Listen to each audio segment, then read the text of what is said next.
Deljenje sa ostatkom.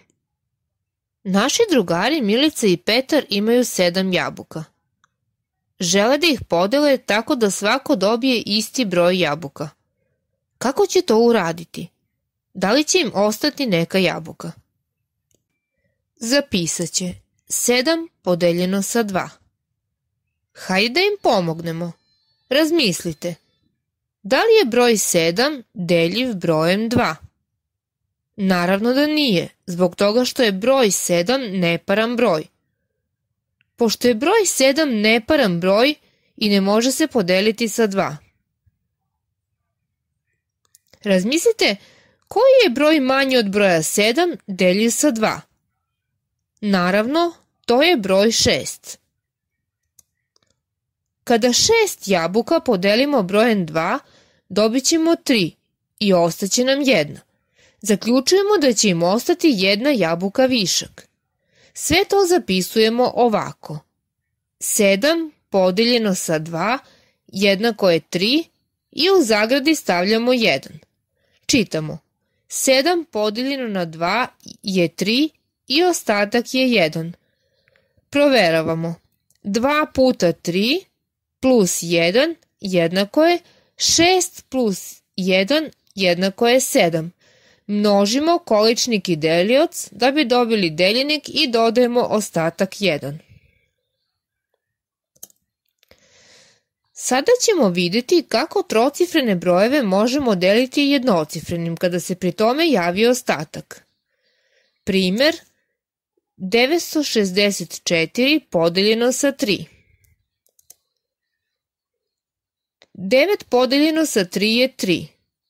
3 pišemo u količniku, 3 puta 3 jeste 9, 9 minus 9 jeste 0. Spuštamo 6. 6 podeljeno sa 3 je 2.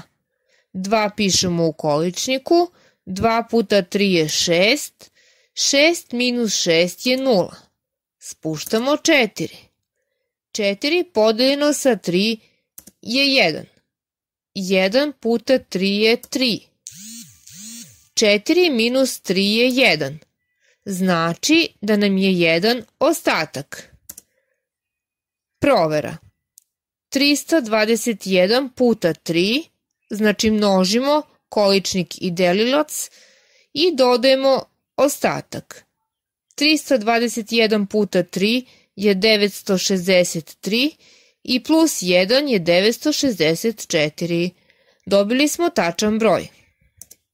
Drugi primer je 478 podeljeno sa 4. Postupkom deljenja dobijemo da je količnik 119 i ostatak 2. Molim vas da samostalno uradite ovaj primer. Evo i provere. 119 puta 4 plus 2 je 478. Molim vas da i ovo proverite samostalno. Evo još nekih primjera. 657 podeljeno sa 5. To je 131. Također ćete uraditi samostalno.